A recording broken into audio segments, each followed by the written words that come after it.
အလုံးမင်္ဂလာပါဒီနေ့မှာထွက်တာသိမကြသေးရဲ့ Redmi Tab 4 Pro ရဲ့ထူးခြားချက်နဲ့ဒီကောင်ကဘယ်လိုမျိုးတွေတက်ဖြစ်မလဲဆိုတာကိုဒီနေ့မှာတွဲတွဲတတ်မှာပဲဖြစ်ပါတယ်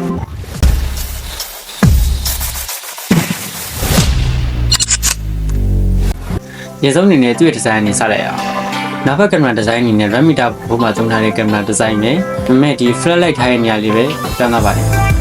Day frame ကိုတော့ media frame ကိုသုံးထားတယ်။အောက်ဘက်မှာတော့ sync digital ပါမယ်။ mic ပေါက်ပါမယ်။ type C ပေါက်ပါမယ်။ speaker အနေနဲ့ကတော့ဒီ stereo speaker တစ်လုံးပဲအသုံးပြုထားပါတယ်။ဒီနောက်ကျောဘက် design အနေနဲ့ကတော့ Redmi Tab 4မှာ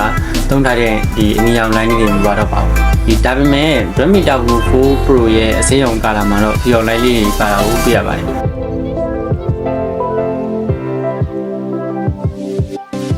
ပြီးတော့ Redmi Tab 4 Pro မှာ Redmi Tab 4 လိုပဲbacklight လေးပါတယ်ဒီနေရာမှာ backlight ဘယ်လိုမျိုးဖွင့်ရမလဲဆိုတော့မသိသေးတဲ့လူတွေပဲကျွန်တော်ပြပေးထားပါတယ်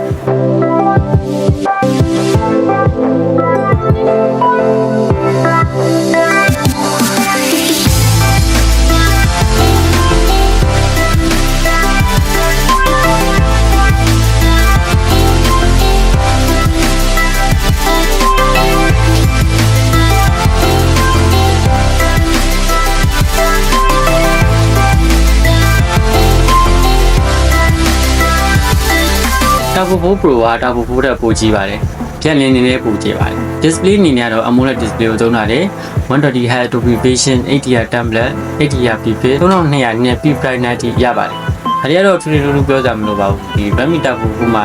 သုံးထားတာတွေနဲ့အလိုပါပဲ။သူ့ရဲ့ display က 6.83 inch ရှိပါတယ်။အဲ့တော့ Redmi Tab 4 ထက်အနေငယ်ပိုကျပါတယ်။သူ့ရဲ့ display ကရုပ်တရက်ကြည့်လိုက်ရင် iPhone ရဲ့ display နဲ့ဆင်ပါတယ်။ iPhone ဆိုတာမှာ Redmi Tab 4မှာသုံးထားတဲ့ဒီကင်မရာဒီဇိုင်းကiPhone 60ရဲ့ကင်မရာဒီဇိုင်းကို inspire လုပ်တာပါ။ Redmi Tab 4 Pro ရဲ့လေ့ကျင့်ရတော့219.4 ပါ။ IP68 Dust and Water Resistant ပါတဲ့အတွက်ပြင်ဆင်လက်ခံပါတယ်။ပြီးတော့သူ့မှာမိုက်တဲ့ချက်က9550 Silicon Carbon Battery ကြီးပါတာပါ။ဒီတက်ပို့ပြီးမိုက်တာ 22.5W reverse charging ရတာပါ။ဆက်ကျွန်တော်ထင်တာ reverse charging ကဒီ Redmi Tab 4ကနေတခြားဖို့ပဲအားသွင်းလို့ရတယ်လို့ပဲထင်တာ။တကယ်လဲဒီ Tab 4 Pro ကနေပြီးတော့ဒီတခြားဖို့အားသွင်းလို့ရပါတယ်။အဲ့အပြင်ဒီ Redmi Tab 4 Pro တခြားဖုန်းကနေလည်းအပြန်တင်ပြီးလို့ရပါတယ်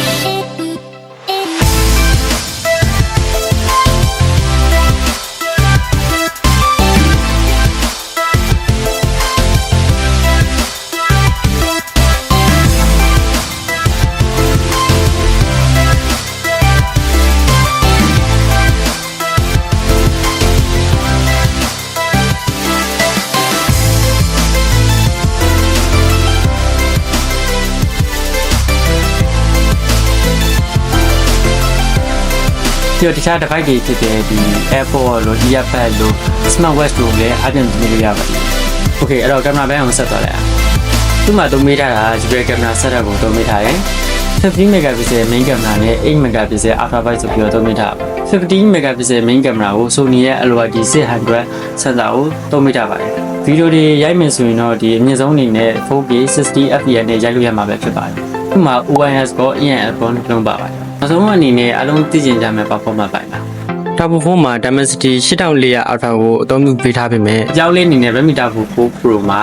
Snapdragon 8S Gen 4ကိုအသုံးပြုပေးထားပါတယ်။အဲ့တော့ performance ပိုင်းမှာအများကြီးပြောကြမလို့ဘူး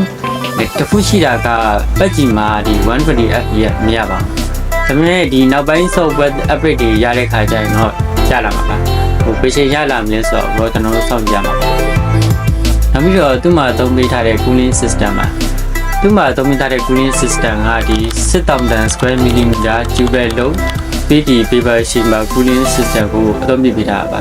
ဒီစနစ်က ice cooling နည်းပညာပေါ်ရှိခဲ့ပြီးတော့ Xiaomi ရဲ့ Ray Engine 4.0 software optimization နဲ့တွဲပြီးတော့ဒီ graphic မြင့်တဲ့ gain တွေဆော့နေတဲ့အချိန်မှာဆိုအပူချိန်ကိုလျှော့ချပေးပါတယ်။ Okay အဲ့တော့ဒီဖုန်းကဘယ်လိုမျိုးလူတွေအတွက်အဆင်ပြေမလဲဆိုတော့ရှင်းပါတယ်။ကင်မရာရိုင်းမကောင်းလဲပြဿနာမရှိဘူး။ပြင်မြင်လို့ရရမယ်။ performance ကိုဦးစားပေးဝယ်မဲ့လူတွေအတွက်လုံးဝစီစဉ်နေဖုန်းလေးတစ်လုံးဖြစ်ပါတယ်။အဲ့တော့ brother တို့အနေနဲ့ဒီဖုန်းကိုဝယ်ချင်ပါလားမဝယ်ချင်ဘူးလားကျွန်တော်ပြောရတဲ့မှာကြံခဲ့တာဒီမှားနေတာရှိရင်အောက်က comment မှာပို့ပြီးတော့မှန်းခဲ့လို့ရပါတယ်အားလုံးပဲစီးပါ